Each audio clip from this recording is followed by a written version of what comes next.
Thank the Lord for you being here. Everybody have a seat. That's great. It's a joy tonight to have my friend Chad Conley with us. Chad and I met, we met before, but we really spent some time together this last May. We were in Cortez, Colorado together with our mutual friend Paul Chappell, and we had an awesome time together, he and I did. Well, I did at least. I hope he did. It was a kind of a cool event, and we got to spend some time together talking and fellowshipping. And Chad runs a Christian organization called Faith Wins, and there's some flyers on the back table, and I hope you'll grab those. As we've said from the pulpit here at Canyon Ridge many times, we believe that Christians should have a voice in the culture and in the community, and we ought not be silent. Can I get an amen there? I tire greatly of hearing people who want to be silent and sit in the background and let the radical few dictate the narrative of what we believe and what we do and how our country is run. So tonight's going to be an awesome event for you. I hope you brought a notebook and some paper or your phone, but if you use your phone and you're from Canyon Ridge for anything other than taking notes, I pray that if you have an iPhone, God will turn it into a Samsung, and then you won't be able to use it. And so, because we only use iPhones because that's what Jesus said. And but it is a joy to have him here, Chad here. And Chad's going to introduce David Barton. I didn't tell him this, but David Barton's kind of been like a hero of mine for years, and I've read his website. My fear is that he's going to start saying stuff, and you're going to be like, hey, pastor preached that. I'm just going to tell you, if you start thinking that, he stole my information. I just want you to know. And it is not, no, I'm totally kidding. I have used his information for decades and so thankful for it. And then I want to introduce you to my good friend Peter Mord. Peter, would you raise your hand? Peter pastors New Life Baptist Church in Palmdale, California. I had the privilege of preaching there. Matter of fact, I was so excited to get there. I got there as fast as I could, and a police officer stopped me and gave me a nice ticket on the way up there. And so I love Peter and what God's doing in Palmdale and the great church there. Very excited about him. But I'm going to have a word of prayer, and then Chad's going to come up and introduce a video and talk a little bit. Chad is one of my favorite storytellers, and he's from the South. So he has one of those voices that when you listen to it, you almost want to take a nap because it's so soothing. He really does. I love his voice. I want to mimic it. I sound like Mickey Mouse. He sounds like a man. And so I thank the Lord very much for these guys. Let's have a word of prayer. Father, we are so thankful for the opportunity to be in your house tonight. And though the reason is not church, the reason is to help us to understand the Christian heritage and founding of our nation. I pray that you would bless this evening with wisdom and clarity of mind for David as he speaks and Chad as he speaks, and then clarity for us to listen and to learn, Father, please. That's our prayer. I pray you'd just do a great work in our minds and our hearts tonight. In Jesus' name I pray, amen. Would you welcome my friend Chad Conley as he makes his way to the platform? Thank you, brother. You're the best, man. Don't y'all have an awesome pastor? Give him a hand. I very much appreciate pastor leadership, and there's not enough of it in the country. Y'all are extremely blessed, and I really appreciate Chris. We had an awesome time in Cortez. Cortez is one of those places you can't get there from here. But once you get there, it is awesome, right? I mean, you're like driving, and it is just a beautiful spot. But I'm not from here, just south of here, South Carolina. Y'all might have heard of my town. It's Prosperity, South Carolina. And I'm going to tell you a little bit about my story and give you some context why somebody from Prosperity, South Carolina is in San Diego. But we got a video we want to show you really quickly, and let you watch this first. See, David, there we go. And then we'll get going.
Actually trying to advance that 11,405 number, because how many of y'all recognize we need a lot more Christian influence in our nation? It's really a problem. And, God's got a sense of humor. I didn't ask to be in this. It's been my wildest dream to hang out with Cheryl and David Barton, and just heroes of mine. And, yeah, he's been stealing my stuff for years too, Chris. I've read everything that guy's written. I've watched all his videos. And I tell my Sunday school class, you think this was me, but it's David Barton. And I've been missing Sunday school for like 4 or 5 weeks in a row traveling like this, because I've been able to hang out with them, and this is our dream. I think this is what God put on my heart. And my buddy Peter Moord, somebody just like Chris Chadwick I met, God put our hearts together and just thought, man, we got the same heartbeat, and we're supposed to be hanging out and doing stuff. And you know when you meet somebody, right? Hey, that's who I need to hang around. I don't need to go there. I need to go here. And so a little bit of my story. I grew up in a little town called Prosperity, South Carolina. It's kind of a famous place. It's been on TV. There's a famous road sign that says Clinton to the left and Prosperity to the right. And I live over there, and it's truly about home of 400 or 500, counting the animals. It's just a small little slice of Americana. You have more people here in a small circle than we have in our town. Now, we do have a traffic light now, so we're advancing. And sometimes there's cars there. I grew up, though, I had a drug problem. My daddy drug me to church. He drug me to youth group. My dad did not have time out. He had wear out. His belt clear and loop time. Here comes Bruce. And, after a while, your brain and your behind have a conversation, and you decide that obedience is better than sacrifice. And I'm going to listen to him. And my dad's still my hero. He's 82. He's a great old guy. He's just an awesome curmudgeon, right? And everybody I've been with that's hosted me pretty much had to listen to my conversations with my dad over the last few weeks. But he lives behind me. He's 82. They sent him home to die in January. He never tested positive for COVID, but he's got every comorbidity in the book. And literally the doctor wheeled him out and said, Mr. Conley, we're sending you home to die. So a couple Saturdays ago, I was home. He was weed eating. So he's just, he's like, what are they going to do? Speed up the process. I'm going to heaven. It's okay. He's just got a great attitude. So he's been my hero my whole life, and just really blessed to have a dad like that. But I went to Clemson, got my degree in engineering, came out and went in the Army. I know there's a lot of Marines and Navy types here, so I went in the Army. But I was a tanker, where we made small smoking piles of rubble out of things that were functioning just seconds before. And Andrew, they get that. And that's what I loved about a tank. You didn't have to occupy the land to dominate. It was really cool. And so, but I came out with a new appreciation for America. I just started thinking, man, people my age died so I can do this. You know how you're around 16 or 18, you got all the answers but none of the questions? And you go in the Army, you're like, I really think I get this now. There are people my age that gave their life so I can be here doing this. So I came out of the Army, and just my wife and I had met her at Clemson, and we got involved in politics. Not official, just knocking doors, making phone calls, waving signs, with a new degree of appreciation for, I want to put Christians in office. That was my goal. It was that simple. I wasn't any complex. I went to Clemson. I don't even know any big words, so I couldn't think real deeply. But I started reading biblical worldview books. For the first time in my life, I started connecting my activities and my faith doesn't just go at church. My God's big enough to be in everything, all the time, everywhere. And I do believe, to a great degree, the left and the media, and I don't mean to repeat myself, but they've been really good at convincing us, you Christians shouldn't be in politics. You're going to offend somebody. And we've put on our turn the other cheek Jesus. And because we don't want to offend anybody. But the truth is, we better find our turn the tables over Jesus. Because he turned tables over too. And he got to a point of righteous indignation. And so here I am, I'm involved in politics. My boys come along in 97 and 2000. They grow up, sippy cup in a hand and pacifier in the mouth and a vote for somebody sign. That's what they did. My wife lost her mom in 2005. The next year, Michelle went through a deep depression. And in July of 2006, she took her own life and left me a single dad with 2 little boys that saw something nobody should ever see. But I got to watch God work in that. I had spoken at Chick-fil-A the week before. I said something I don't even remember saying. I said, Lord, thank you I'm so blessed, and but I've messed up. I've made mistakes. I've even had business failures. I'm not going to be a failure before God, man, with my wife and my boys. And we were at Chick-fil-A's national headquarters, and they were sitting over here. Bennett was 5 and CJ was 9 when this happened. And the next Sunday when we found her, and she had shot herself, the devil said, "You failed." And immediately I felt the Lord put his arm around me and say, "This wasn't my plan, but I have a plan for Satan's disruption." And Romans 8:28 punched me in the face. I don't know if y'all ever been reading scripture and you weren't sure what you read, and other times it just punches you. And I wasn't reading it and I wasn't studying it, but it hit me. And I said, "Lord, all things, really? All things?" And he asked me if I believed it the day before. I told him I did. And he asked me to believe it that day, and I told him I would. And I had a hard time. I fainted in the casket room, and picking out a tombstone wasn't cool at all. But a few months later, I meet a girl who was also widowed by suicide. And she had 2 little girls. And God put us together, and that's been 14 years ago. And she had 2 little girls that were in between my boys' ages. So my son CJ is watching Paul Chappell preach right now in Nashville at Mike Norris's church. We just talked to him on the way in. He's 24. He's got a job at Nissan in Nashville. My oldest daughter's in graduate school at Columbia. My youngest son is at Clemson, and my youngest daughter's at Clemson. And so I've gotten to watch God work in my life. We walk by faith, not by sight. I got to watch him. But here's what I want to tell you. If God wasn't done with me, he's not done with you. He's not done with your church, and I don't believe he's done with the United States of America. I got back involved in politics after Dana comes along. I had a renewed confidence. The boys weren't tugging my coat. "Please don't leave, Daddy. Are you coming back?" All that kind of thing. And so I ran for state party chairman in South Carolina in 2011. I got elected, which put me in a big spotlight. Y'all probably know there's the Iowa caucus and the New Hampshire primary, and then it comes to South Carolina. So in a short period of time, I did every political show on television. I was very critical of the National Party for ignoring the faith vote. They take us for granted. They ignore it. They act like we don't exist. And so I think I was on MSNBC, which I'm not endorsing or recommending, but I was on Al Sharpton's show, and I was beating up the party. And a guy named Reince Priebus saw me do the interview, and he texted me. Now, I knew Reince because I'd voted for him. I was one of his 50 chairmen, but I didn't know the guy. He texted me and said, "Hey, I'm a believer too. I'd like to meet you." You're right. You're right. We're taking it for granted. After we lost that election in 2012, I went to go see him, and he made me the first ever National Director of Faith Engagement. So from 13 to 17, I went to 43 states and spoke to over 80,000 pastors, activists, faith leaders, and mostly in meetings like this with a message that was simple. Get involved, stay involved. It's not good enough to say I voted. It's not good enough to wear the little sticker saying I voted. We got to get informed, which is why David Barton's here to get you informed. Then we got to figure out how do we leverage our influence as Christians to take back this nation for God. This country would not exist were not God's role prevalent and the cornerstone of what we've built here and what the founders decided upon, which is what you're going to learn about tonight. So from 13 to 17, I went around the country just spreading this message, get involved, let's do voter registration, let's figure out how we're going to go back and take this thing. I think I was one of the only senior staffers that didn't go work in the Trump White House when Reince Priebus became his first chief of staff. I started Faith Wins. It was a leap of faith. I was with a guy named Dr. David Gibbs who said, "Chad, you ought to do this on your own. We'll start you a 501c3. That's how I met this guy. That's how I met that guy. I'd met David and Cheryl almost 30 years ago. I got to host them at an event. And so this is the confluence of really a lifetime of dreams of making a difference for God in America.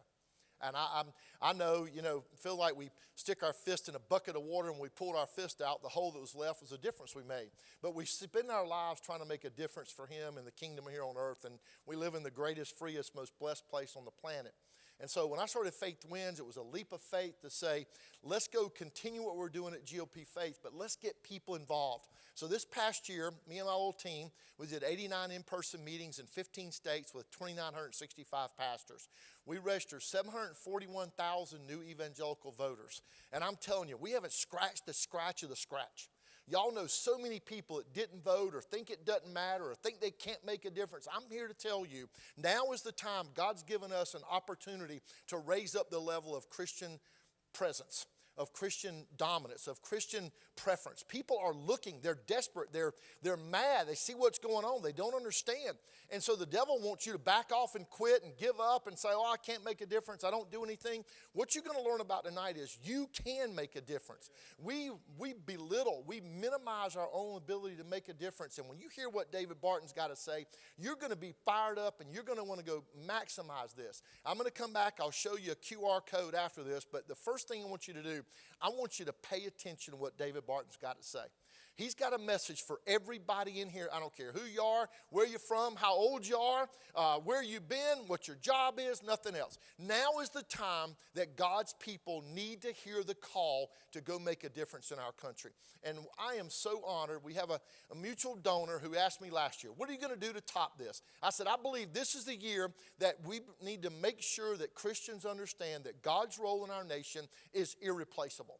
This is the time that Christians need to reemerge as an influence all across the country. And so I said, I want to take America's greatest historian all over the country. Our goal was to hit 25 cities. We think we're actually going to hit 40 or 42 between Labor Day and Thanksgiving. So we're right down in the middle of a, 8 or 9 day trip out west. And this is our 8th state. Tonight is the 26th meeting, and this morning's meeting we went over 10,000 people who've heard this message. So tonight you're the ones who are being tagged with the responsibility to go take this to the next level. I am so honored to introduce you to somebody I believe is the preeminent, premier, most well-informed Christian historian in America today. Y'all welcome my friend David Barton.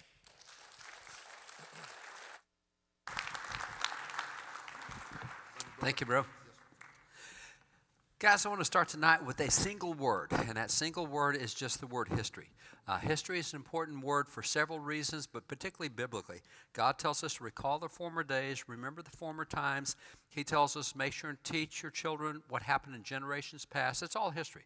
The New Testament church in the book of Acts is birthed on a history sermon by Stephen, who says, don't you guys remember what God's doing in our nation? Let me remind you. And he went from Abraham through every generation. It's just a history story. So history is really, really important. And you find in the Bible, every time Israel remembered who they were, they behaved differently than when they forgot their history. They remember their history, they act one way. They forget their history, they act a different way. There's a great quote on history from George Orwell. George Orwell says this. He says, who controls the past controls the future. Who controls the present controls the past. Now, let me take part of that at a time. Let me take the first part. Who controls the present controls the past. Right now, the way we teach history in school, the way we teach history from university down through homeschool, whatever, we're presenting the past. So the present people control the past, and this is where a lot of conflict comes from, because a lot of what we're teaching about our past never happened. It's not part of the story, whether it be the 1619 narrative, critical race theory, whatever else. And I'll point out, these are not new teachings. They've been around for a long time, but they never worked in any previous generation because we knew too much of our own history. Now we know very little of it, and so we're buying into things we've never bought into before, and I'll show you why in just a minute. So who controls the present controls the past, and the other part, who controls the past controls the future. So what's happening now, people right now are presenting the past in such a way that they want a different future, and they want a different outcome from what they've had. So what you do is you start changing the past to get a different outcome in the future. This is where it gets really interesting. Let me show you some of the way this happens. If you take what Orwell is talking about here and look at this principle, a good way of seeing this exemplified is what happened in the 1980s. Now, it was going before this, but Howard Zinn is probably the guy most famous for this new technique of teaching history. Howard Zinn, history professor, came out with this book, A People's History of the United States. What he did was he took everything bad and ugly about America he could find, and he said, this is what America is. Left it all to good. Now, from a historical standpoint, you teach the good, the bad, the ugly. You can learn as much from the bad and the ugly as you can from the good. Let me point you to the Bible. You have David. David, as a young man, slew the lion. He slew the bear. He slew Goliath. He grew up to be a great king, a great leader, a great warrior, a great worshiper.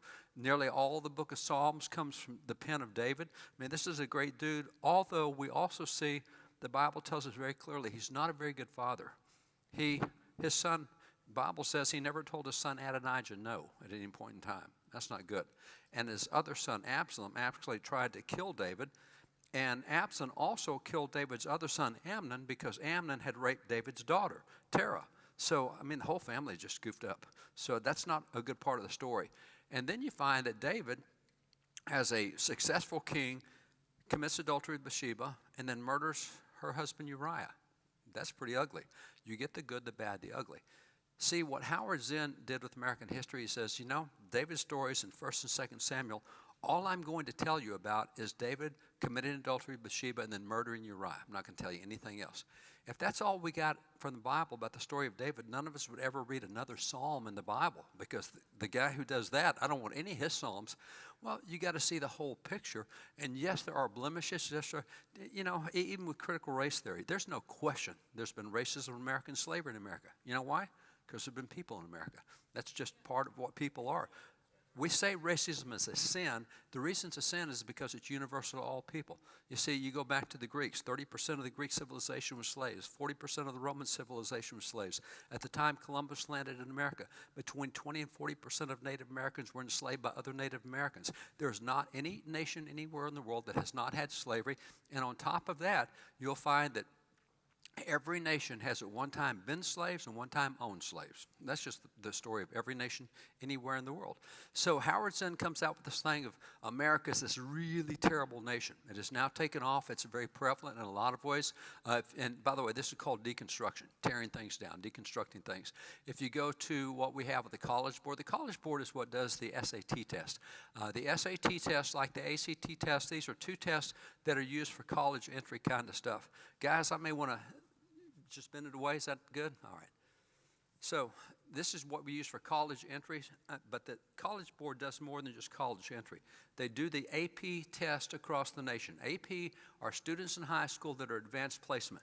An AP test means you're so good in a subject that while you're taking it in high school, you're simultaneously getting college credit for it. So 47 AP tests. The AP U.S. History test is of interest. The AP U.S. History test is taught to 460 students this year. Every county in the United States, every state in the United States uses this test, this curriculum. Now, if you're going to be ready for the test, you need to know what's on the test, you need to study it. And so the AP U.S. History standards have 162 pages of standards. What's interesting on those standards is not what they teach, but what they don't teach. For example, when you look at the standards and you look back to see what America looks like over the 4 centuries we've been here in existence, it is significant to find that there is no American founding. Back up here. There's no American founding. For example, if we take founding fathers like Jefferson, or you just take the big names, Jefferson, Franklin, Adams, Madison, none of them are mentioned at all. There's no war for American independence. We didn't become an independent nation. There's none of the battles in the Revolution from the first Lexington to the last Yorktown. That didn't happen. And there's not any guy named Abraham Lincoln. And Abraham Lincoln didn't exist because there's no Emancipation Proclamation. There's no 13th Amendment. There's no assassination. There's no Lincoln-Douglas debate, which means there's no Civil War. So neither side is mentioned. There's not a battle mentioned in the Civil War. All of that is non-existent. Move to World War II. Significantly, not a single battle is mentioned in World War II. Not D-Day, not Battle of the Bulge, not Pearl Harbor, nothing. On top of that, we don't even mention a single military commander. There is no Patton. There is no Eisenhower. There's no Nimitz. None of that exists. There's not even Hitler. Hitler's not there, nor are the Nazis there, nor is the Holocaust there. So this is what is not there in history standards for the brightest students in America. If we're not teaching that, what are we teaching? Glad you asked. Because when you look at what we are teaching, let's take World War II, for example. Let me just show you what happens with World War II. We do cover in the standards, they do cover the fact that we dropped an atomic bomb. And here's what they say. They said, the decision to drop the atomic bomb raised questions about American values. Now, it's interesting. You didn't raise questions about German values with 48 million killed in European theater because you didn't say anything about that. You didn't raise question about Japanese values with 20 million killed in the Pacific theater because you didn't say anything about that. You just said that America dropped 2 atomic bombs, which raised questions about American values. What kind of questions are we talking about here? Let me point out something. In World War II, we were not yet aware of several military beliefs that we hold today. One of the things is you should be able to fight a war on 2 fronts at the same time. We learned that from World War II. When World War II started and we got hit at Pearl Harbor, we were still using World War I battleships and World War I biplanes. So we did everything we could to get ready, or not to get ready, we were already in it, to get equipped to fight a war. and everything was focused on Germany. That's where everything was. And by the way, we have a daily radio program, Wild Builders Live, about 400 stations a day, and we try every 2 to 3 weeks to interview some World War II veteran or some military veteran, whatever they've done. We're talking to a guy that in World War II, he was 18 years old. He was the pilot of a B-24 bomber. There were 10 guys on his crew. They were all 18 years old except one guy who was 22 years old, and they called him Pops because he was so old. And so he was talking about how that at that point in time, up in Detroit, we were turning out a new bomber every 55 minutes off the assembly line. New bomber every 55 minutes. We're turning out a Liberty ship every 4 days. I will point out it takes us 3 years to build a stupid website on healthcare, but we can turn out a bomber every 55 minutes. So we're turning it out, so we are now equipped or getting equipped to fight in the European theater. So finally, 2 years after we get hit, we send troops to Europe, and here goes Patton through North Africa, and then he goes up through Sicily, and we get in all the stuff. And so we eventually help defeat the Axis powers in Europe. At that point in time, we've been holding off. We've been trying to hold the Japanese off. We've had the Battle of Midway and other big battles, but we're not really being able to dominate over there. But now that we've got Hitler beat and Mussolini's gone, we move all of our forces over to Japan. This is where we learned you need to be able to fight 2 wars at the same time, one on the East Coast, one on the West, or whatever. So now we go into Japan, and we have found over the years that Japan is a very different enemy. They're not like any other nation we have. Japan, for example, we found early on, I think it was 1942, when one of our submarines surrendered to the Japanese Navy. The Japanese Navy sailors took the American sailors up on deck, laid them all down on the submarine deck, and took a sledgehammer and squished every head just like a melon, went down. There were no prisoners of war. That's why you have the Bataan Death March, and if you fell down or if you're sick, we'll just shoot you. There's nothing in the way of thinking like we're used to even in times of war. These guys were the ISIS of that generation. While Hitler had a genocide that killed 6.5 million Jews, the Japanese had a genocide that killed 10 million Chinese. They wanted to exterminate the Chinese. They went into Korea, took the women out of Korea, brought them back to their soldiers as sex slaves. They taught their young people how to deliver suicide bombs, 3,400 suicide bombs. They taught teenagers how to do that. I mean, everything about them was really so different from what we're used to. As we fight through and we have the island hopping we're doing over on the Japanese side or the Pacific side, it's interesting, whether it's Guadalcanal, whether it's Iwo Jima, in every Japanese island, every Japanese family was given a hand grenade and said, if the Americans win, make sure you blow up yourself and your kids and your family. You never surrender. And so this mentality is crazy because the Japanese have no allies left. There is no path to victory for them at all, and they keep fighting and keep dying at high numbers. And so with all this stuff going on, we decide it's time to bomb Japan, just the motherland of Japan. We got to go there. So here comes General Curtis LeMay, Army Air Corps, gets there, starts bombing. We use B-29 Strato bombers. We're bombing Tokyo. Just in bombing Tokyo with traditional bombs, 100,000 died in Tokyo. But here's what we did before we dropped any bombs on Japan except for Doolittle's Raiders. He went there to send a signal that we can get to you eventually, and we will get to you eventually. It took us 18 months before we got back. But it's interesting that before we dropped bombs on Japan, we dropped something else on Japan. What we dropped on Japan were a number of leaflets. Now, you've seen the destruction of the atomic bomb, but we dropped 70 million of these leaflets on Japan. Now, we own more than 100,000 documents from before 1812, tens of thousands of documents afterwards. We own these leaflets. They're really interesting. The Army Air Corps dropped these leaflets before we bombed any city. On the back, in Japanese, it says, Japanese people, here are 35 cities in Japan that we're going to bomb. These 35 cities all have military capabilities. We do not want to hurt a single civilian, so we're telling you now, get away from these cities. We listed Hiroshima and Nagasaki on the list. We said, these are cities we're going to bomb. We want you to get away. We are going to destroy the military capability of Japan, but we don't want to hurt anybody doing it. Tell your leaders to surrender and give up. Now, I will tell you, the Army Air Corps guys were not particularly happy about that humanitarian effort we did because guess where all the anti-aircraft guns are now set up? Around those 35 cities. We've told them what we're about to bomb. So we jeopardize American lives to save civilian lives. So we start bombing those cities, and Japanese still won't give up. And so General LeMay says, you know, we may have to do a D-Day invasion on Japan like we did with France going to Normandy and chasing the Germans back into Germany. If we have to land on Japan, because they're not giving up. We're bombing the dickens out of them, and they're not giving up. So if we do that, what are we looking at? And they came back and they said, well, if you invade Japan, you will lose 1 million Americans. you will lose from 2 to 4 million allies, and that's your France and your British and Australians, and you're going to have to kill between 5 and 10 million Japanese before they give up. So you're looking at 15 million if you do that. And that's when Truman said, 15 million? We're not doing that. And so that's where we made the decision to drop the atomic bomb. Now, interesting thing about the atomic bomb, before we dropped it, we had taken the island of Saipan. We set up a radio station called KSAI for Saipan. Every 15 minutes before we dropped the atomic bombs, we broadcast onto the island of Japan, covered the island, said, the bomb is coming. Get away from the cities. The bomb. We told them, we have one bomb that will do what 2,000 B-29s do. You've seen what a B-29 can do in Tokyo and elsewhere. We have one bomb that will do what 2,000 B-29s do. Get away from the city. It's coming.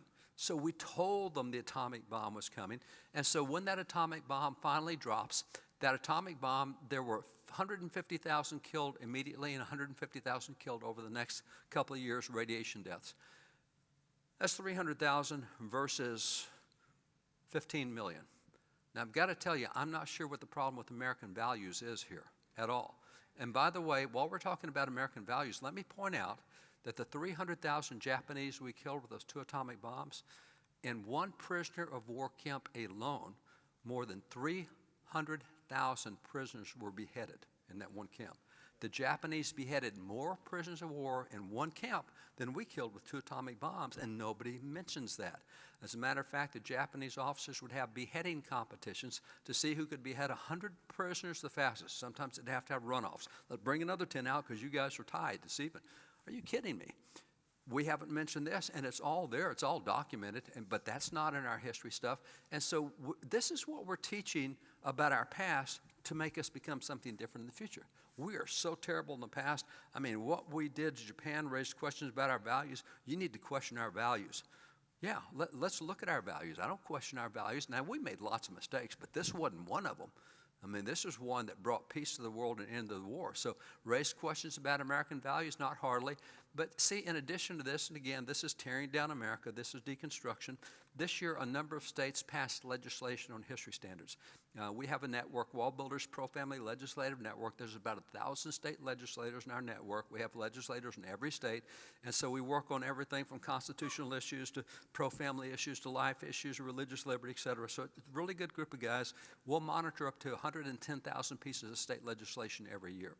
And what happened this year was a number of states, this is the year they passed their history standards. And depending on what state you're in, it may be 10 years or 12 years or 14 years.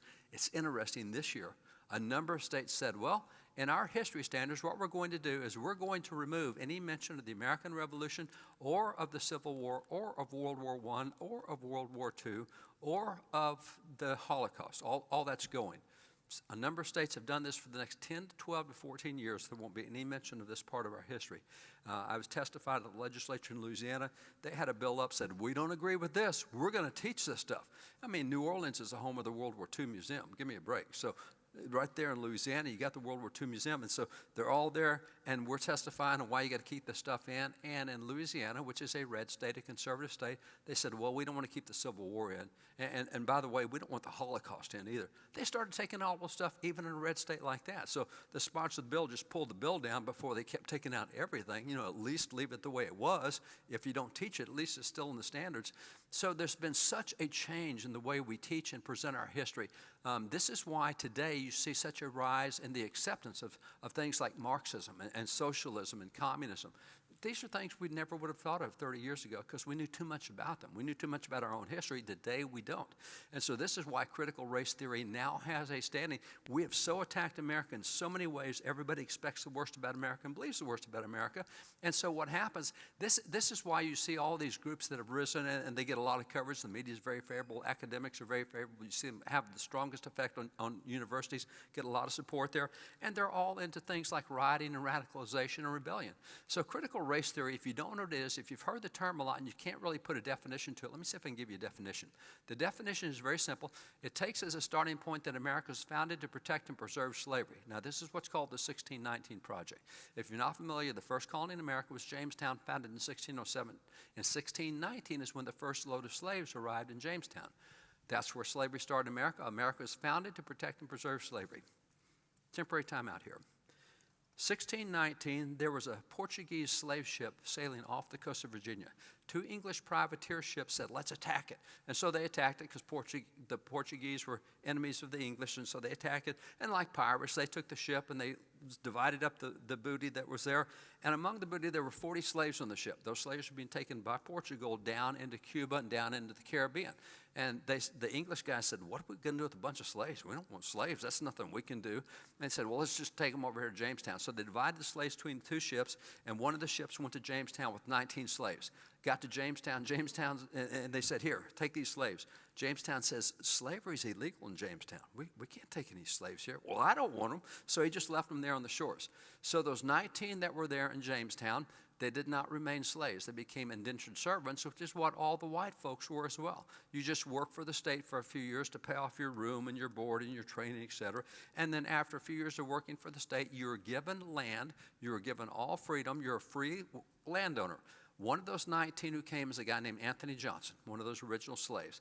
He got there, he became very wealthy, very prosperous, got a lot of land. He started sponsoring the indentures of other people. And indentures is like a prearranged loan. You know, if SpaceX, if I say I want to go to the moon, and they say, well, that's going to cost you $1 million. I say, well, $1 million, okay, I think I'm worth $150,000 a year. So I will work for you for 6 years, and that's worth $1 million to you. So if you'll sponsor me going to the moon, I'll give you 6 or 7 years of my work. That's what an indenture was.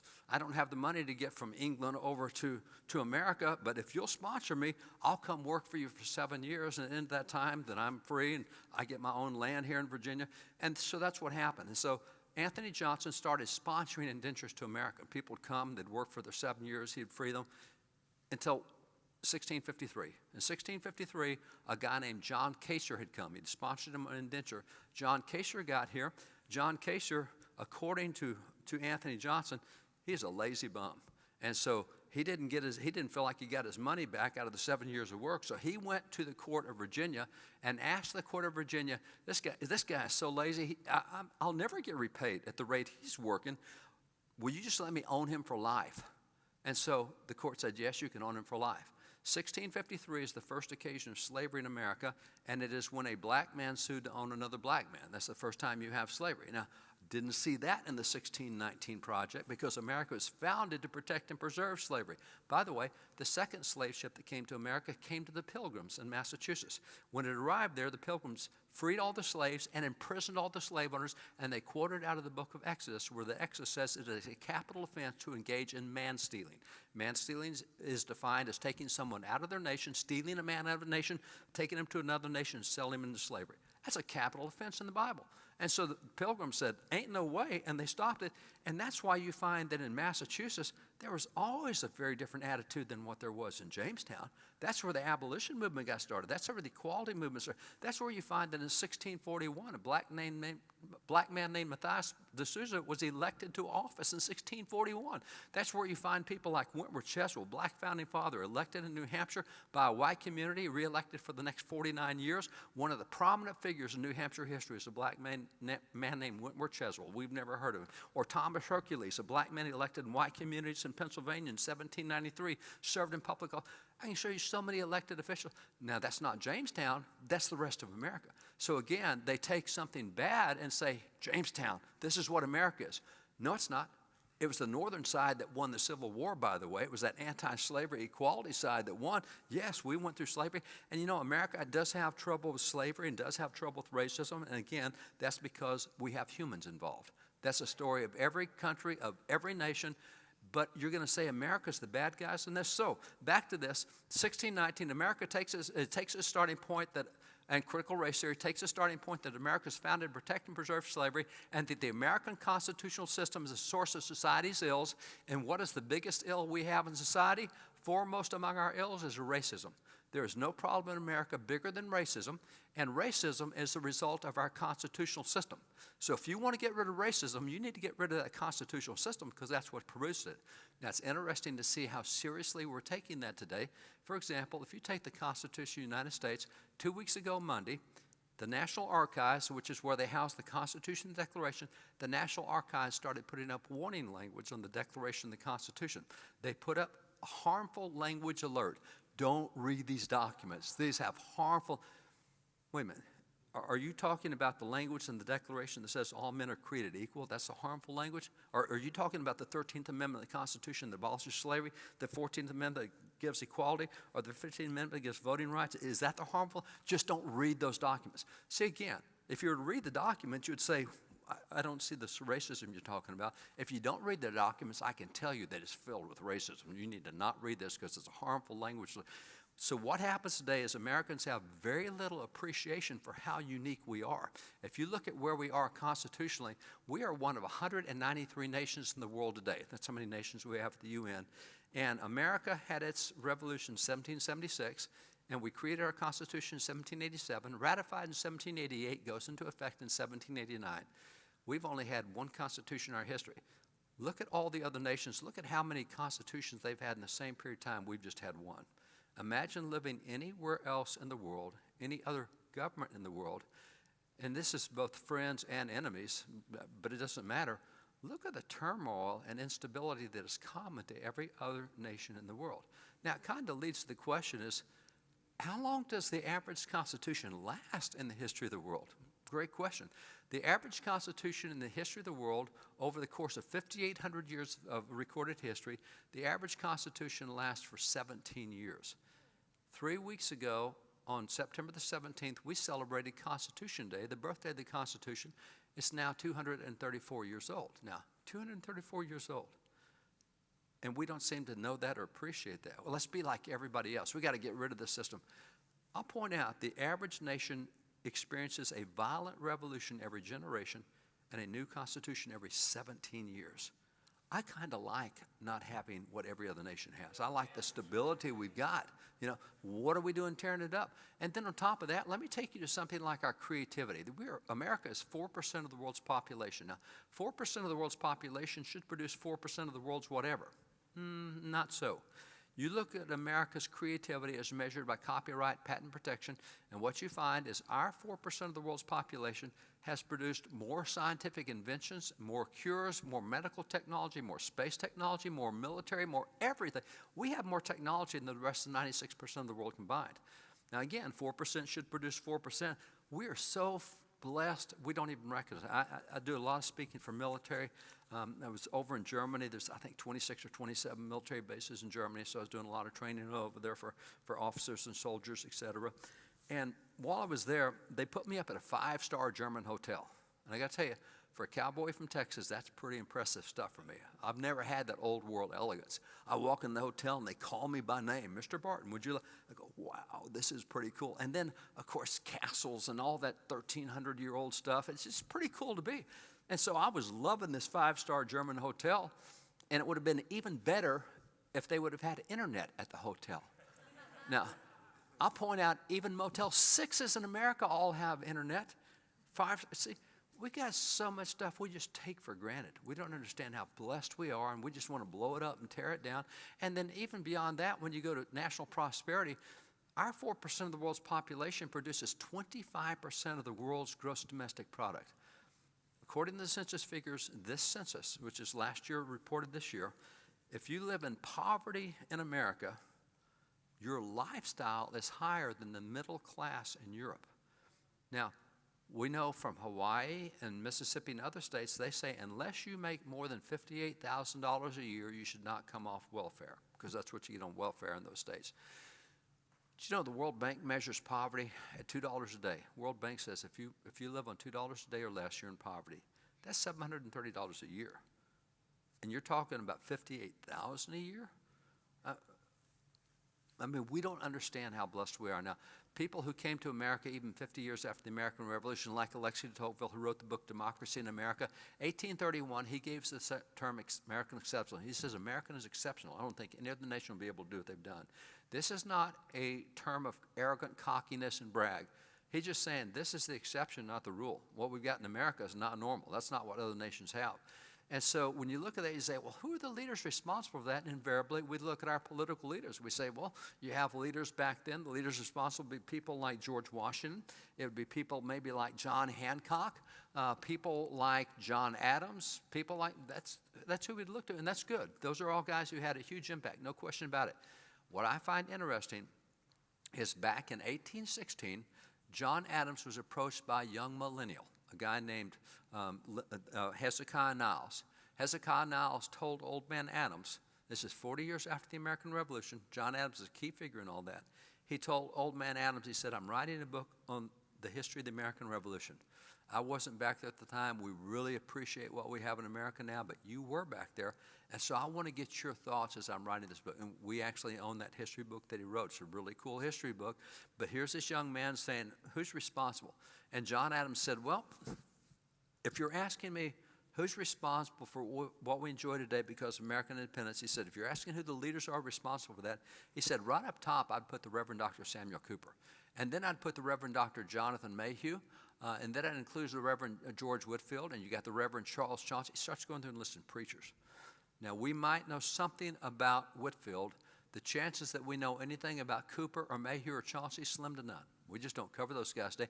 And we don't cover preachers today, whether they're white, whether they're black. I mean, who in the world is Richard Allen? Or who in the world is Absalom Jones or Lemuel Haynes or John Moran or Lemuel Haynes or even folks like Harry Hoosier? I mean, let me just take Harry Hoosier for a minute. This is a fun one. Harry Hoosier was a revivalist in the Great Awakening. Now, you remember the Great Awakening? That's George Whitefield and John Wesley and Charles Wesley and guys like Francis Asbury. These are all big names in the Great Awakening. Francis Asbury drew massive crowds. I mean, mega crowds. And Francis Asbury said, yeah, but Harry draws bigger crowds than I do. Wow, that's a really big crowd. And people like Benjamin Rush. Benjamin Rush is a signer of the Declaration, ratifier of the Constitution. John Adams said, of all of our founding fathers, he's one of the three most notable. He said, you got George Washington, Ben Franklin, Benjamin Rush. Now, we don't even know who Benjamin Rush is today, but he started the first Abolition Society in America, started the Sunday School movement in America, started the first Bible Society. Nonetheless, Benjamin Rush said, I've heard Harry preach, and he's the greatest orator I've ever heard. Oh, my gosh, you're with Patrick Henry and all those guys. And you're telling me Harry's better than, yeah, I'm telling you Harry's better than them. Now, see what Harry did. His ministry was largely to blue-collar people. The guys that loved Harry Hoosier were the explorers and the pioneers and the mountain men and the trappers. And that's the guys who loved him. And they had a really rugged lifestyle, rugged language, rugged behavior. And they would get converted and come to Christ, and they'd be all different. Now, it's interesting. Harry preached largely along the East Coast. He was out in the Philadelphia area and up in Delaware and down in Jersey. And all these guys coming to Christ and getting converted, all these blue-collar guys. But as America starts moving west, by the time you get to 1806 or 1807, these guys that are explorers and trappers and mountain men, they're going west with America. And so in 1806, 1807, they're out in this new frontier area. And all these other mountain men out there look at these guys and say, man, they are so different. What's up with them? And the answer was, they're a bunch of those Hoosiers. You see, the Indiana Territory was where we had gone in 1806 or 1807. You might associate the name Hoosier with Hoosier State. I wonder how many people who live in Indiana know that they were named after a black evangelist. Probably not many at all. There are so many super cool black heroes we have from American history that we have not covered since 1902. I can show you when it changed in textbooks and why it changed. We had all these guys in our history we talked about all the time. We named states. Can you name any other person in the nation that has a state named after them? You would think that the dude that has a state named after him, we might cover him in our textbooks. We don't. We just don't cover that part. And that makes it really easy to say how unjust everything has always been. Yeah, there have been problems, but man, we have more victories than we have problems. We're way ahead of all the other nations in the world. We just don't know our history. So going back to John Adams, why in the world would John Adams point to preachers and say, these are the guys responsible for what we have? Well, historians have documented that every right set forth in the Declaration of Independence had been preached from the American pulpit prior to 1763. So if you want a fun exercise, try reading the Declaration of Independence as a listing of sermon topics. That's what it was. Every one of those rights in the Declaration had been preached up to 15 years before we wrote the Declaration. So it's just reflecting what they've been learning from pastors and from the pulpit. That's why John Adams associated and identified those pastors. And by the way, John Adams also talked about how our pulpits have thundered. Now, we own so many thousands of those early sermons, so many handwritten sermons and so many of the others that are there. And when you look back and see what those sermons are like. Let me just take you to some of them. These are original sermons from that day. This is a sermon preached in 1755. It's on earthquakes. Now, this is preached by the Reverend Dr. Jonathan Mayhew. It's one of those guys called out by Adams as a key. I will tell you, this was intriguing to me. I believe that every Christian should read the Bible from cover to cover at least once a year. You know, we're told in Matthew 4 that man doesn't live by bread alone, by every word that proceeds out of the mouth of God. Most Christians today, only 9% of Christians read the Bible on a daily basis. Now, if you consider that if you think you could live physically, in a physical sense, eating as often as you eat spiritual stuff, we'd all be dead and famished. I mean, we'd all die of dehydration, starvation. We act like we can go forever without any spiritual food, and we can't do it physically. And Jesus says, hey, you got to do the same thing spiritually. So we don't know the Word of God well, but I have read the Bible a number of times because I believe every Christian should do it cover to cover, and I got a lot of white hair, so I've been through it a lot. So I thought about this, and I thought, okay, what could I do for a sermon on earthquakes? Because they believe that whatever was in the headlines, you need to show how the Bible applies to what's going on in daily life. So I thought, okay, I remember Amos. There's an earthquake in the book of Amos. I remember there's an earthquake in 1 Chronicles with King Uzziah, earthquake in the days of King Uzziah. I remember there's an earthquake when Jesus was crucified. I remember there's an earthquake when Jesus resurrected. You know what? I think I could do probably a pretty strong 20-minute sermon on earthquakes. Well, good for me. That's a 5-week sermon on earthquakes. 5 parts. Are you kidding me? So I went back and just did a web search of earthquakes in the Bible. I was shocked at how many earthquakes are in the Bible. I've just never noticed that before. It never crossed my mind to be that practical. 5 years later, this is a sermon preached by the Reverend Dr. Oh, by the way, natural disasters, so we had a lot there. This is a sermon from 1760. This is the Great Fire in Boston. Samuel Cooper. Samuel Cooper is the guy that also John Adams mentioned. So natural disasters, that was common. If something happened and was in the news, we covered it. This is a sermon called The Cry of Sodom. It's homosexuality, dealt with in the founding era. Now, we would call this an LGBTQ sermon, but I will point out it's no longer an LGBTQ sermon. In November of last year, the LGBTQ community descended on Texas because Texas was doing its health standards, and if they can get Texas to incorporate certain things in health standards, it'll go across the nation. And so at that point in time, we found out that it's no longer the LGBTQ movement, it is now the LGBTQIA+ movement. And the reason they added IA+ is because there's now more than 90 different genders that they identify, and you can't keep adding letters to the alphabet. I mean, you got to shorten this thing. So IA+ now means everything else. LGBTQ plus I, intersectionality, it's all the stuff they have. So nonetheless, this is something most Christians won't talk about today. 77% of Christians refuse to talk about this today for fear of being attacked, fear of being deplatformed, fear of being beat up on social media, fear of being called whatever we're going to be called. So most people have gone silent on this issue because of the virile reaction of the other side. But here's a sermon back then from that. Here's another sermon. This is the discovery of a new planet. This is Uranus. This is an 1847 sermon. Here's a sermon on comets. And notice at the bottom it's 2 sermons occasioned by the late blazing star. Comets in the Bible, or even this one. This is a sermon on a solar eclipse, 1806. And I thought, solar eclipse? Where? And so I read the sermon. And he just spent time in the little bitty book of Amos. It's amazing. Amos has not only solar eclipses, lunar eclipses. And again, I got on the web, did a search. I was shocked at how many eclipses the Bible has. Never even noticed that before. Previous generations knew how practical the Bible was. So we had science and we had astronomy. This is a sermon on the infirmities and comforts of old age. Probably not a popular topic, but certainly a needed topic because everybody's going to grow old and everybody's got to deal with people who are growing old, and there are issues that go with that, so we covered that. We also had sermons like this. This is a sermon on education, the importance of early and proper education. You know, the Bible is... There's so many brilliant people in the Bible. You look at Daniel, whose Bible tells us Daniel and those young Hebrew children were skilled in sciences, and you see so many things that they do, and you see how many scientists came out of Bible. As a matter of fact, it's amazing that when you take Copernicus and Kepler, and you take Bacon and Isaac Newton, all these great scientists, they were also theologians. It's interesting to me that the ancient scientists spent more time in the Bible and writing about the Bible than they did about science. They point to science as the reason why they learned all these scientific. The Bible's just full of all sorts of cool information. There is no model in the Bible where that God endorses God-free education. I mean, we're told in Proverbs, the fear of the Lord is the beginning of knowledge. And then we're told in Proverbs 9:10, the fear of the Lord is the beginning of wisdom. So knowledge is good, but if you can take knowledge, add understanding, it becomes wisdom. Now that's really something you can use. It all comes from the fear of the Lord. And yet we have an entire education system that prohibits the fear of the Lord. And somehow we think that's going to be good for the country. Or no, you know, we got teachers in church and we can't offend them. And we got a lot of kids that go, and that's a bad system, but we got to keep our mouth shut. No. God's made it really clear works. And by the way, just in case I've been involved in 13 cases of the U.S. Supreme Court. We did not have secular education until June the 25th of 1962. In a period of 12 months and 3 Supreme Court decisions, the Supreme Court said, you know, we've never done this before, but we're not going to have prayer or Bible in schools. We've done it for 180 years, but not anymore. I mean, what we've got with secular education, that's the new kid on the block, proverbially speaking, in education. Religious education is what we had. Every kid in America went through that in our public schools. And so we had sermons on education. I mean, we called out things. Here's a sermon on religion and patriotism, the constituents of a good soldier. This is a deployment sermon. These are very common. We have a lot of military sermons.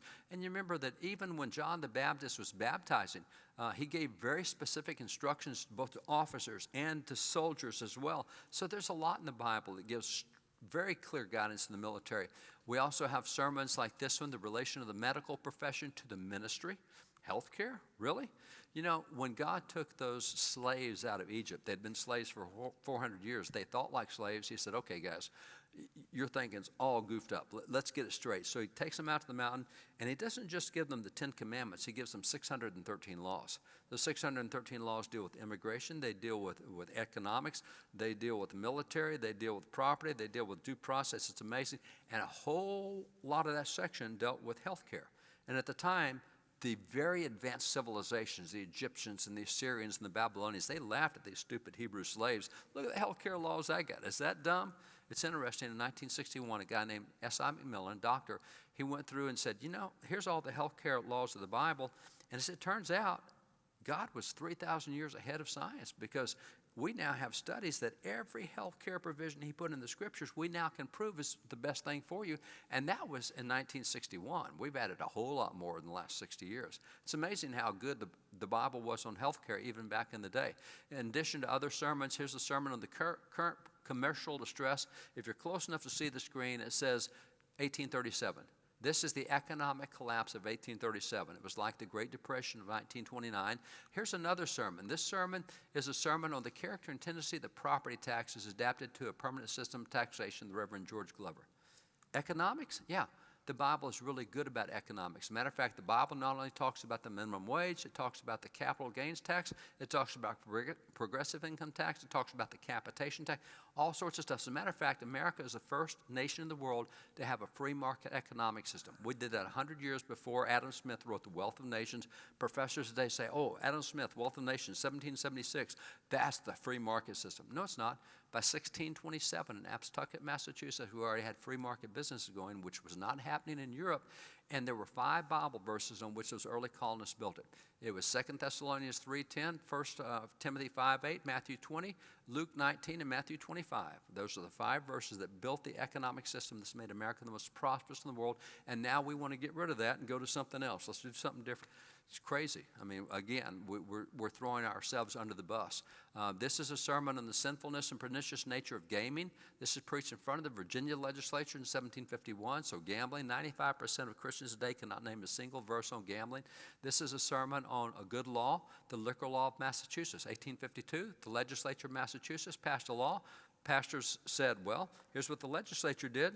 Here's what the Word of God says. Okay, that's a good law. It lines up with what God said on that issue. So we examined legislative policy on the basis of what God said. Here's a sermon that deals with the injustice and policy of the slave trade. Again, Jamestown is not the only colony in America.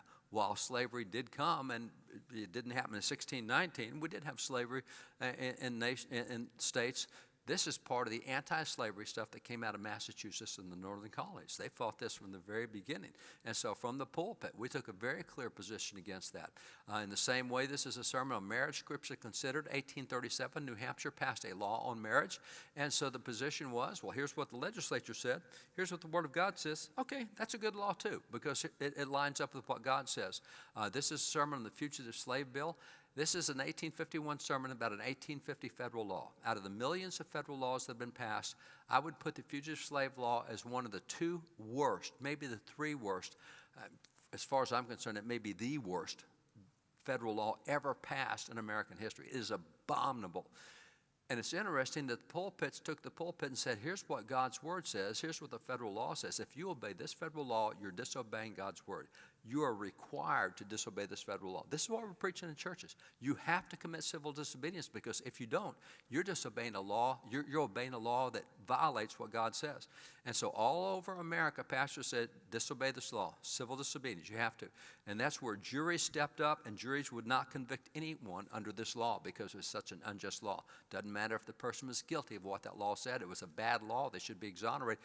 It's unbelievable what we did back in that day. And by the way, this is what led to the Underground Railroad, and this is what really crystallized the anti-slavery movement, was this wicked law right here that said if you just accuse them, Pastor, I look at you, and you look like a slave I used to own in Kentucky. I think I'm going to take you back with me. So what happened is, since we had banned the international slave trade in March 1807, this bill said if you go into any northern free state and you see someone and say, you used to be my slave, just for me making that claim. Now, it hasn't gone through any court, hadn't gone through any judge, no juries looked at it.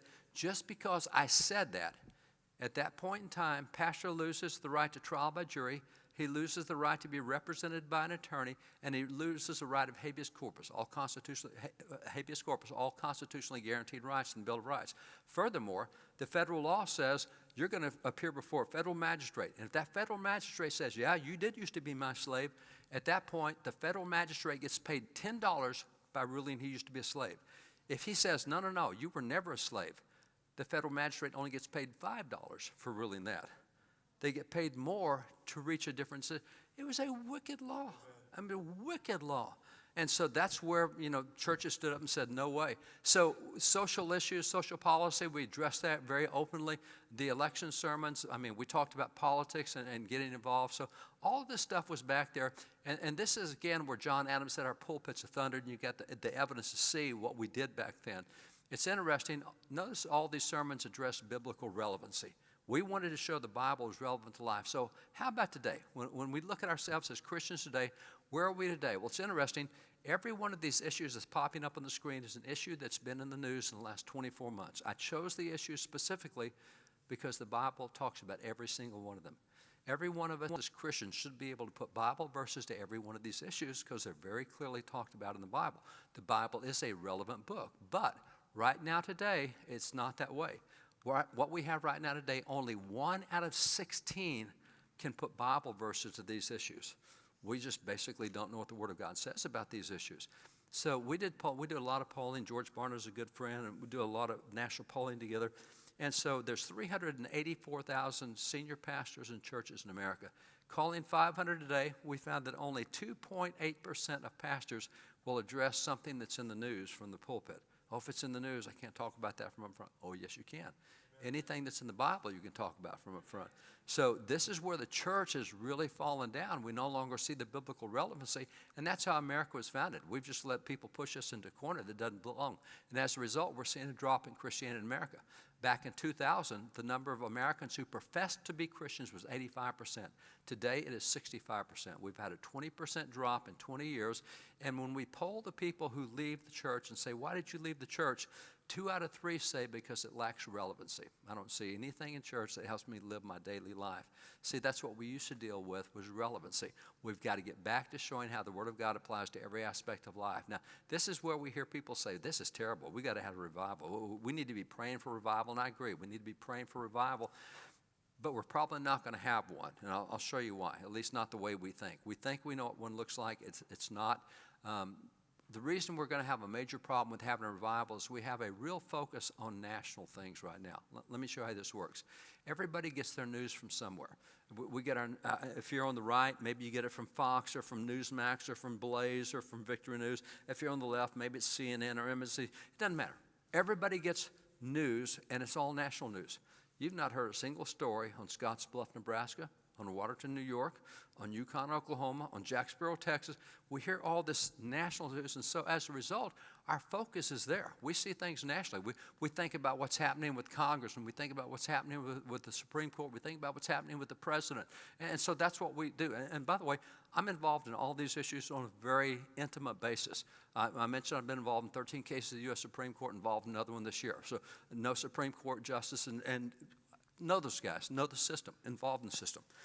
Also very involved with the White House. As a matter of fact, 6 weeks ago, as Afghanistan was falling, the military, and let me back up. 6 years ago, a guy named Glenn Beck started what's called the Nazarene Fund to rescue persecuted Christians, get them out of really harm's way. And so Glenn and I run that for the last 6 years, and we've gotten several 100,000 Christians out of the hands of ISIS and terrorists and other things.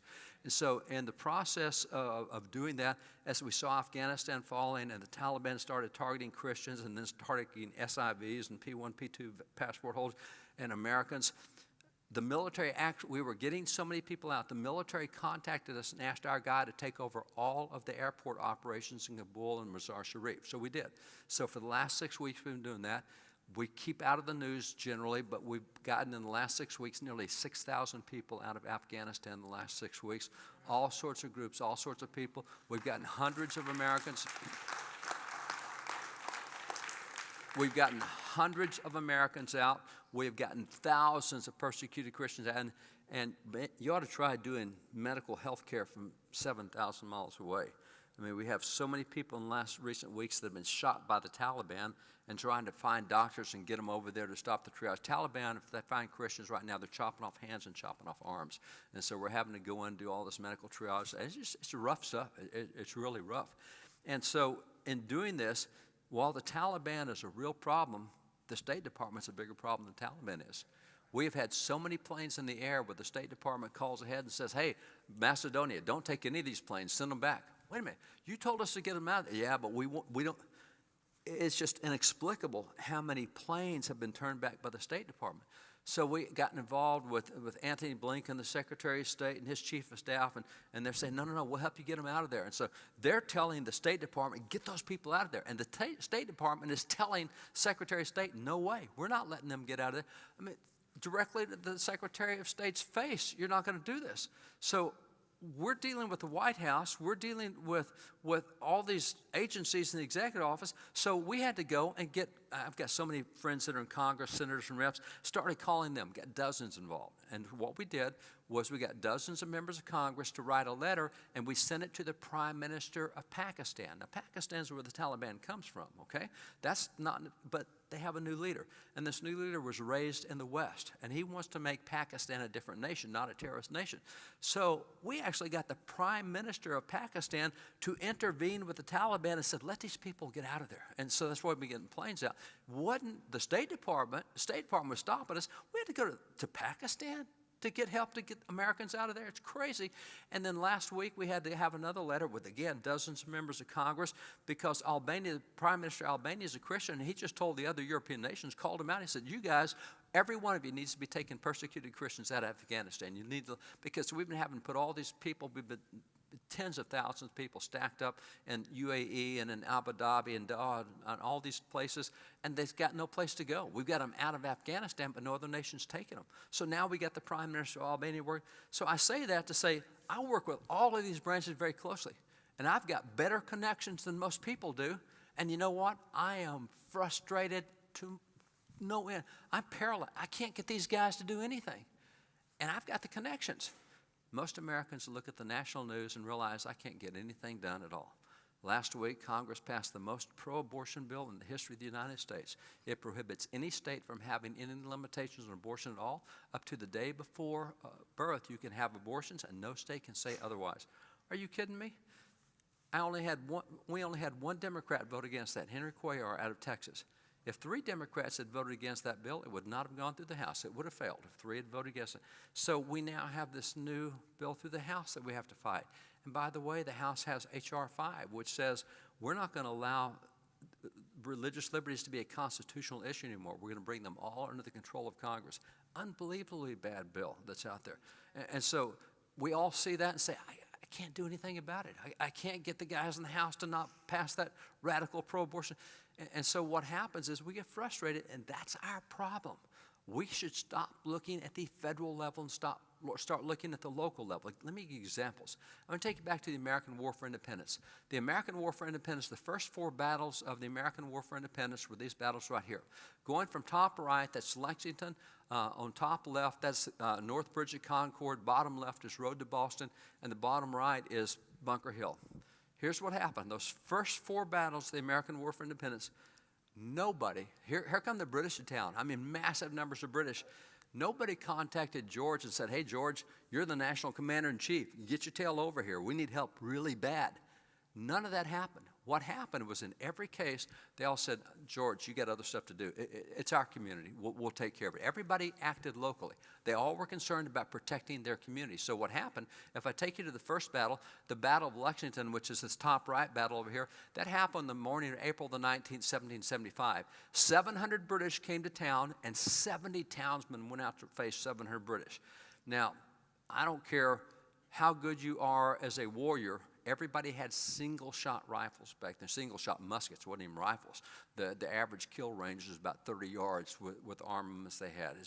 It's a crazy way to do war. We own a lot of those muskets. And so what happens, 7,000 guys are going to take shots at 70 guys. That ain't going to be a good situation. And by the way, I really didn't say it right. It said 70 guys from town went out to face the 700 British. That's not true. It was Reverend Jonas Clark's church who went out to face the 700 British. He had 70 guys in his church. He was at the church in town and said, you guys are not going to do this in our community. We're going to stand up against you. You won't do this here.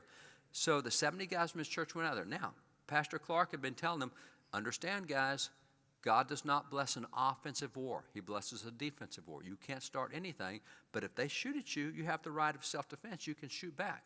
So when they got out there, deacon of the church, John Parker, said, remember, man, remember what Pastor Clark's been telling us, don't fire unless fired upon, but if they mean to have a war, let it begin here.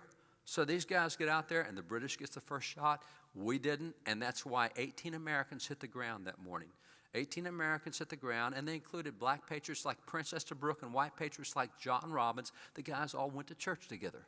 It's the church out there defending town saying, you ain't doing this in our community. Well, now they've done it. So now the British were actually headed to Concord, and the people of Lexington tried to stop them. So the second battle you have is the Battle of North Bridge at Concord, about 3 hours later. The British get there, and 300 Americans are there to meet the British. And actually, that's not quite right. It is the church of the Reverend William Emerson, who had 300 guys in the church who went out there to meet it. Again, the church stepped out, and they said, no, and by the way, you've already fired at us, so we get to fire back. This is where the first British hit the ground, was at North Bridge at Concord. The British look at this and say, this is not going well. We had 70 guys there. Now we've got 300 guys, and there's only 700 of us. If this keeps growing, we're going to have real problems. We better get back to Boston quicker. Actually, Charleston's where they headed. So a 19-mile forced march back several hours, and that's the third battle. It's the battle on the road to Boston. And as they went back to Boston to get reinforcements, they found themselves facing 4,500 Americans. Ooh, now the odds have flipped. Where'd all those guys come from? Well, Reverend Benjamin Balch brought his church over. Reverend Payson Phillips brought his church over. Again, it was people saying, not in our community. You're not going to do this. And even the fourth battle of the American Revolution, fourth battle of the Revolution is the Battle of Bunker Hill. Joseph Willard, Reverend Joseph Willard said, I got 2 companies in the church. I'll be there in a minute. We're just churches coming and gathering together, defending the town. And by the way, this painting right here, the Battle of Bunker Hill, this is done by John Trumbull, painter of the Revolution. The hero of the battle is this man right here, this black man on the right. He's painted off by himself so you can see him, see his face. His name is Peter Salem. Peter Salem is the hero of that battle. 13 military commanders that day wrote commendations for him, said, this dude saved all of our lives. We wouldn't be here without Peter Salem. For generations, we had Peter Salem with special portraits and history books showing the hero of the American Revolution, just like the hero of the Battle of Yorktown was a black patriot, James Armistead. I mean, we just don't talk about these guys anymore. We used to know them. We don't. They're still there in our artwork. So you look at these battles, and the reason we won the American Revolution was that we won so many local battles that we won the national battle.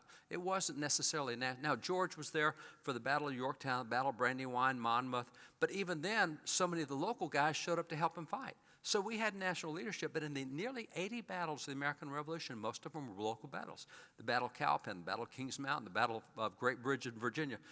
It's the local people taking care of their own communities, and that's what happens, is that local focus. Now, see, it's the same thing for revivals. We're praying for a national revival. Wrong focus. Revivals are the same thing as the American Revolution. They occur locally. Well, wait a minute. What do you mean they occur locally? Because we have the Great Awakening. That's a national revival. All right, granted. We know about George Whitefield and the Great Awakening. George Whitefield in that Great Awakening, he preached 34 years. He preached 18,000 sermons, and 80% of all Americans physically heard him preach a sermon. Imagine that. I mean, that's message penetration, when 80% of the nation hears you, and that's without any technology back then. So how did that happen? It's because he preached in 80% of the communities in America. It wasn't a national revival. You see, what George did, he got on horseback and went from Maine to Georgia and back 7 times over 34 years. And different route every time, and he stopped at every community he could find and preached. Went to this community, 500 there, he preached, had a revival. Went to Philadelphia, had 12,000, preached, had a revival. Went to Westchester, 1,500, preached, had a revival. Went over here, preached. There were so many local revivals in the nation that it looked like a national revival. But it was local revivals. As a matter of fact, when you see people like Samuel Cooper, remember he's one of the guys John Adams pointed to as he's the guy who had the revival going in Boston. I mean, it was the local pastor that had all of Boston really revived. You have the same thing when you get to Gilbert Tennant in the Philadelphia area and the valleys west of Philadelphia. It was Gilbert Tennant. He's the guy who had the revival going there for years. You have the same thing when you get to Samuel Davies in the rural areas of Virginia. He's the guy. So we consider it a national revival. It's really not. It's a whole bunch of local revivals that changed the nation. And so when you get a local focus, it makes a real difference. And so that local focus is what I'm going to point to. And I want to take you from that, get off this obsession with national stuff, get local. And that includes voting. Everybody's so tired of hearing about voting. You guys just had the recall, and we had the presidential election that won't quit from last year. We've got all this stuff going on. Let me just show you some stats. To be able to vote in the United States requires 2 things. Number 1 is you have to be 18 years old, and number 2, you have to be a legal citizen. If you're that, you get to vote. So when you look at voting in America, that's what it takes to be a voter. Now, we do ask one other requirement. Please register to vote, because we want to make sure that 7 people didn't vote in your name or whatever. We just want 1 vote per person. 1 person, 1 vote. The problem we have today is only 65.3% of Americans registered to vote, which means 120 million Americans have said, well, I don't care what happens to the country. We're not going to be part of anything that goes on. So you've got 120 million that refuse to do anything with it. Now, when you have elections, there are 2 kinds of elections. The first type of election is what we would call a presidential election. In the last 11 presidential elections, which happens every 4 years, in the last 11 presidential elections, we averaged a turnout of about 54% of registered people voting. Now, it's not 54% of adults, 54% of registered people. That means 54% of 65%, which means you're only voting 36% of American adults. It takes half of that to win, which is 18%. So 18% of Americans choose the President of the United States. What we're having next year is called an off-year election. Over the last 21 off-year elections that we've had in America, the average voter turnout is 39%, but that's 39% of 65%, which means 26% of adults vote to choose our senators and our governors and our reps, which means the winner is chosen by half of that, which is right around 13%. Now, if you look at that, what that tells us is 1 out of 5 Americans chooses the President of the United States, and 1 out of 8 Americans chooses our governors and our senators and our reps. Then when you get to the local level, it's even more interesting there. At the local level, the average voter turnout is about 6%. Now, that's 6% of 65%, which means about 4% of adults are voting. It takes half of that to win, so generally local elections are won with about 2% of people choosing the winner. Let me take you to your close neighbor, just north of here, Los Angeles. Los Angeles, clearly one of the largest cities in the nation. It is so large that the population of Los Angeles is larger than 23 individual states. So Garcetti, mayor of Los Angeles, is like being governor in 23 states. Garcetti brags about the fact that he was elected with 2.9% of the vote. That's massive. Imagine a governor being elected with 2.9. Say we just don't do much in local stuff at all. Let me take you to Texas. In Houston, in Texas, Houston is another one of the big cities. It's the equivalent. If you're a mayor of Houston, it's like being a governor in 20 separate states. Houston elected Anise Parker as mayor. She was the first open lesbian mayor in Houston, and she was elected with 4.9% of the vote, but that's 4.9% of 65%, so about 3.3% of the vote is how she got elected mayor there. Now, when she got elected mayor, she says, I am so tired of hearing people say that marriage is between a man and a woman. You're targeting me. That's a hate crime. No, we're not targeting you. We were saying that before you were ever born. We've been saying that for 5,800 years since God said that back in the garden. So it's not about you. It's about what we believe. And no, it's a hate crime. So she came up with what was called HERO. That stands for Houston Equal Rights Ordinance. 200 major cities have passed what they call Equal Rights Ordinance or Equal Rights Amendments. And what they say is if you say marriage is between a man and woman, that's a hate crime. And she said that's a hate crime in Houston.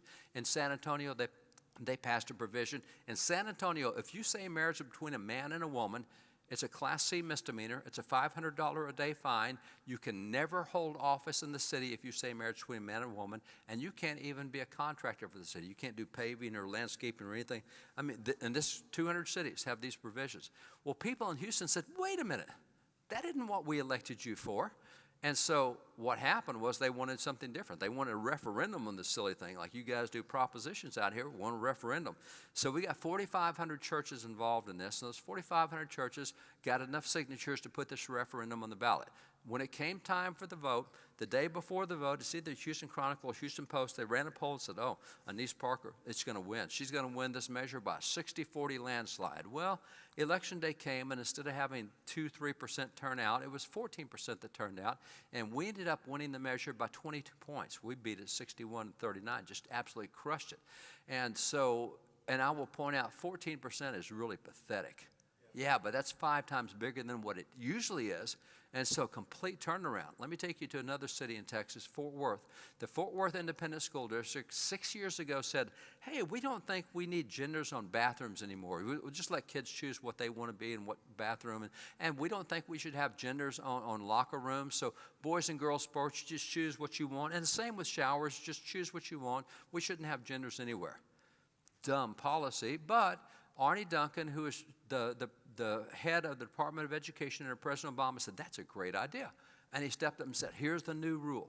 If your school gets federal education dollars, you can't have genders on bathrooms, you can't have genders on locker rooms, you can't distinguish between male and female.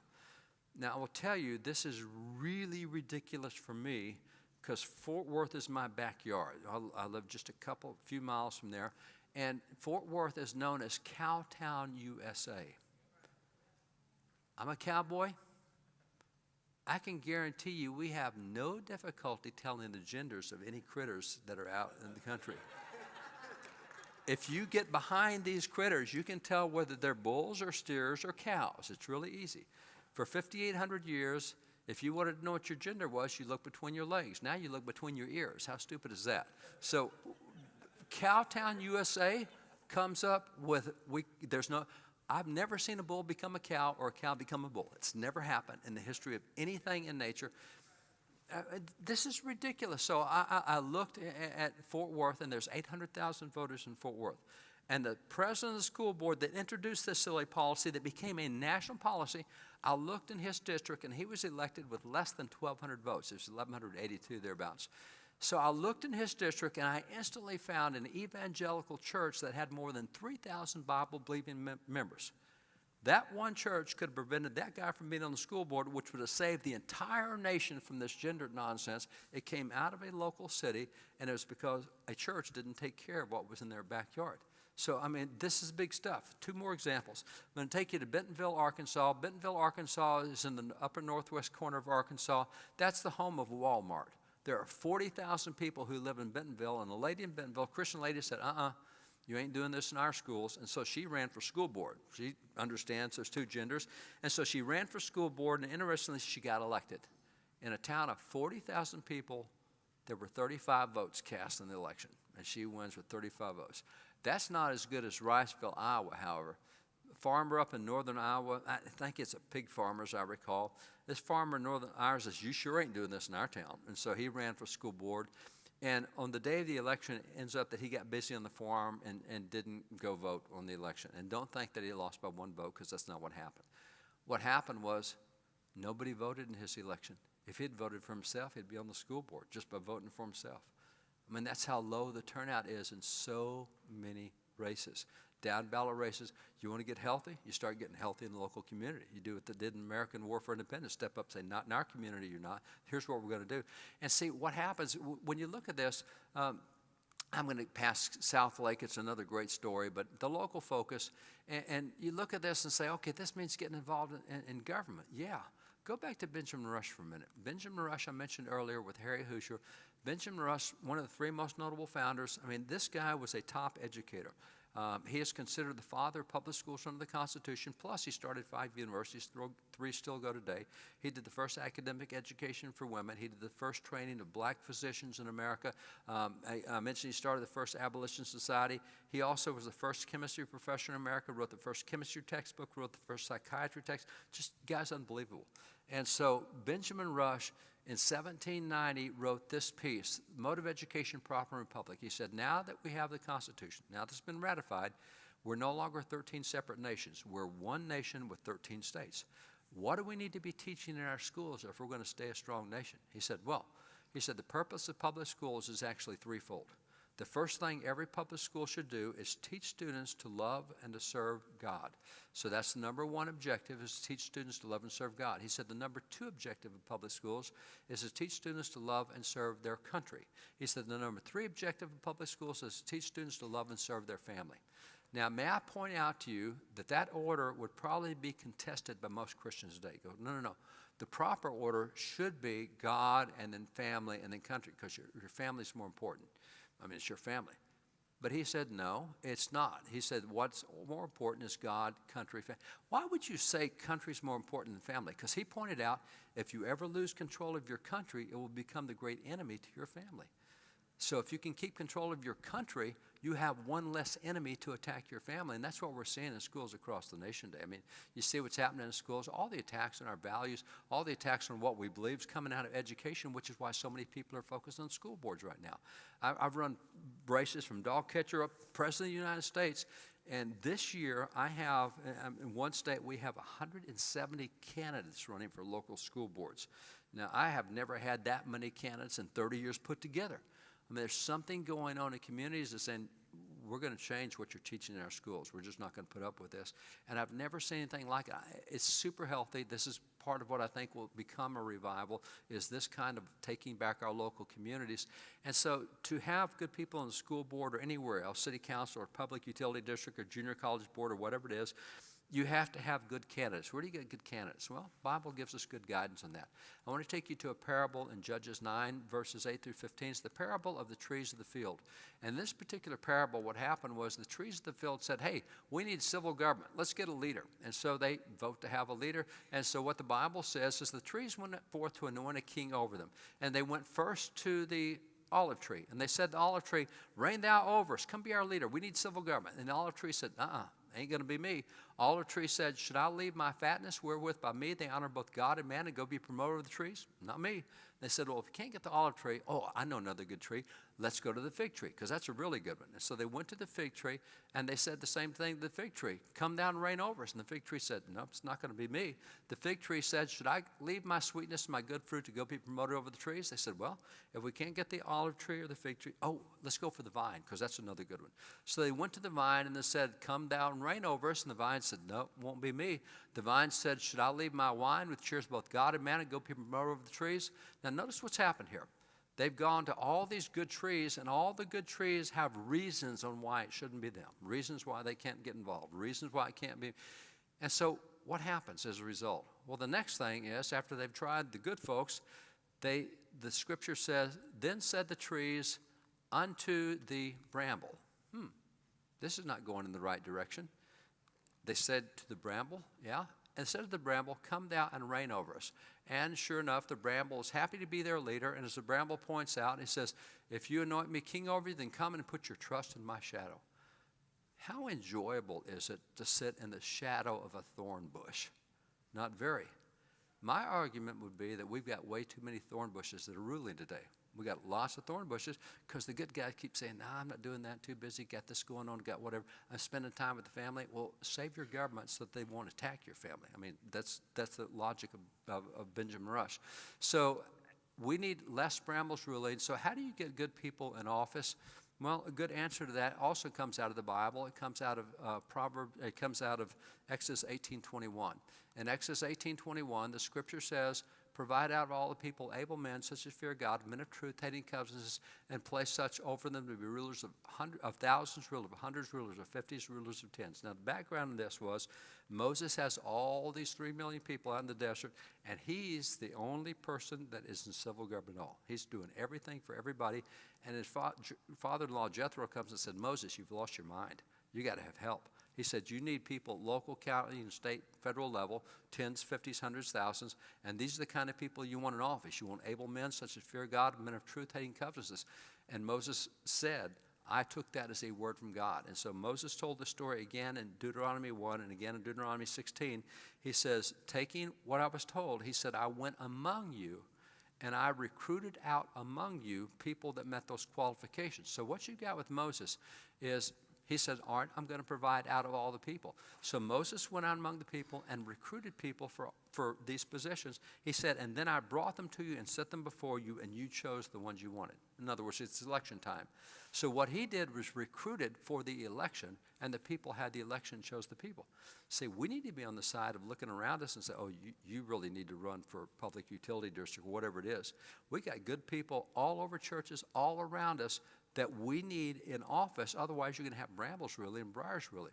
And so that's the recruiting that goes on. And notice that this is a pattern throughout the Bible. For example, you recall when Saul became the king, who anointed him? It was Samuel. Because God told Samuel, "Hey, this is the dude I want. Go find him." And so Samuel, the spiritual leader, heard from God and said, "You need to be in office." And Saul said, "Not me. I'm really scared of people." And then you had David. You remember it was also Samuel who chose David. And Samuel confessed. He said, "I thought it was going to be Jonadab because he looked like a king." He said, "I didn't think it's going to be a 13-year-old freckle-faced kid." But again, God spoke to him and said, "This is the guy who should be there." So it was the spiritual leaders who often chose the civil leaders and pointed them, brought them to the people, and the people had their elections and chose them out. Same with Solomon, is the prophets Nathan and Gad who chose out Solomon over Adonijah. So lots there. An axiom I'll tell you in politics is you want to elect people that you don't have to lobby. I've been recruiting people for a long time for office, again, from dog catcher up all the way through the top. And of all the people I've recruited and have been able to see get elected in office at the state level and the federal level and local level, I have yet to call a single one of them on how they should vote on any issue. I've never called anybody to say, "Pro-life bill coming up, make sure you vote pro-life." "Oh, marriage coming up, make sure you remember it's men." I recruited them because they already had those beliefs. So you need to elect people to office that you don't have to lobby. If you have to lobby them, you're already on the wrong side of the battle. I mean, you're on the downhill side. You get people in office who have the beliefs, the constitutional beliefs, the moral beliefs, all the things that we need. That's what we have to get first. But in order to elect people that you don't have to lobby, that means you have to recruit people you don't have to lobby.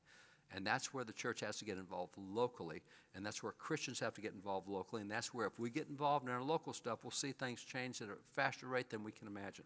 So I'll close it down by going to Charles Finney. Charles Finney was in the Second Great Awakening. It's estimated that in 1 year alone, Charles Finney led over 100,000 people to Christ in 1 year. Charles Finney was a big believer in revival. And by the way, Charles Finney, very involved in the social arena. The university he ran at the time is the first university in American history to treat blacks and whites, men and women as equals. But to be at his university, every student at his university had actively involved in the Underground Railroad and had to actively disobey the fugitive slave law. So his guys actually, physically resisted fugitive slave law. And he's preaching this to hundreds of thousands of preachers all over the nation, that you've got to be involved. He actually believed that revival was a science, that you don't just pray for revival. God will bring revival if you'll do certain things. Now, there's a lot of biblical basis for this. Think about 2 Chronicles 7:14. The scripture says, "If my people will do these things, then I'll do this over here." It's an if-then kind of thing. If you want this, then you need to be doing this. You can pray all day long for this, but if you don't do this, it's not going to happen. And so Finney went through the Bible to find all the if-then kind of things that were there, and he says, okay, guys, God says if you'll do this, then he'll do this. So he said you can create a revival by simply doing the things that God says you should do that will cause him to respond. Interestingly, this is one of his revival lectures. This is what he had. This is what he was teaching back in the day. This is what he said. He said, the church must take right ground in regard to politics. Politics are part of a religion in a country as this, and Christians must do their duty to the country as part of their duty to God. He said, God will bless or curse this nation according to the course that Christians take in politics. Now, what I find interesting is this is revival lecture number 15, and the title of that revival lecture was very simple. It was called Hindrances to Revival. If you want to prevent a revival from coming, then stay out of politics. Wow. That's not what we've been hearing for the last 40 to 50, 60 years, but historically that's what we knew. And so that's what I challenge you with is just look at people around you in a different way. Look at local stuff. If you need to turn off the national news, do it, because there's nothing you can do about that national stuff. You can do stuff about your local community. And I don't say be uninformed about national stuff. I'm very informed about national stuff. I just can't do anything about it. You know, I fight that battle all the time. I can do something at a local level. So if this is all new to you and you've never heard this before, we have a book that might be of interest to you called The American Story. The American Story covers a lot of this material. So, Chad, back to you, bro. Yes, sir, brother. David Barton. Thank you, brother.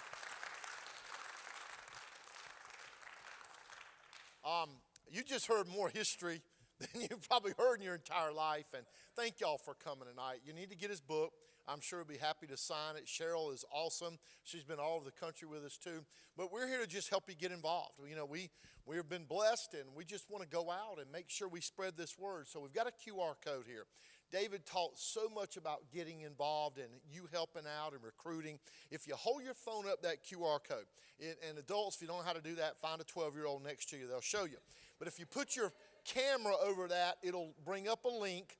And if you'll hit that link, and what we're doing with our team is we're matching your precinct, your county, your state. When it comes up to an issue, like last week in North Carolina, we had 7 churches that killed a sports gaming bill in North Carolina.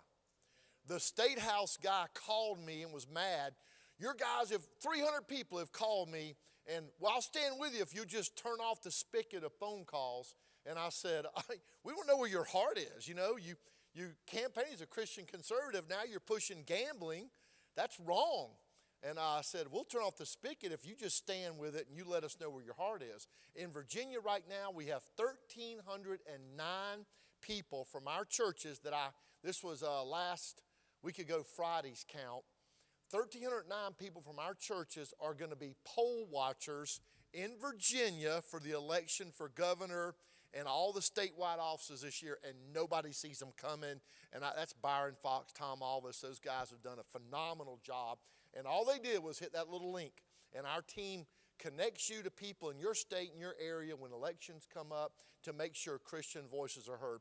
Pastor, thank you for having us. God bless you, brother. Thank y'all so much for coming.